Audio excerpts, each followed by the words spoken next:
FIA composite circle Gwadar ने रवा माह कार्रवाइयाँ करते हुए गैर कानूनी तौर पर समंदर के रास्ते ईरान जाने में मुलविस 257 मुलजिमान को गिरफ्तार कर लिया। कार्रवाइयाँ एक माह में हुई। गिरफ्तार शुदगान में 34 गैर मुल्की भी शामिल हैं। 30 का ताल्लुक अफगानिस्तान, 2 का बांग्लादेश जबकि 2 का ईरान से है। मजीद जानते हैं डॉन न्यूज़ के नुमाइंदे आसिम खान से। जी आसिम, मजीद तफसीलात से आगाह कीजिएगा। जी हाँ, FIA कंपोजिट सर्कल ने ग्वादर में बड़ी कार्रवाइयाँ की हैं और एक माह के दौरान 257 मुल्जिमान को गिरफ्तार किया गया है। गिरफ्तार मुल्जिमान का ताल्लुक पंजाब, सिंध, KPK और बलूचिस्तान के मुख्तलिफ अजला से है।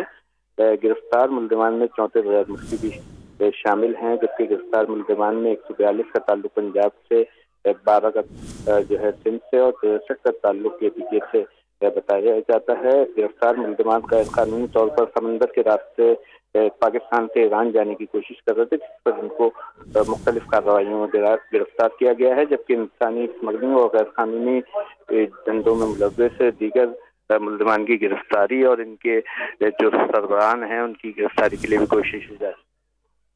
बहुत शुक्रिया आसिम।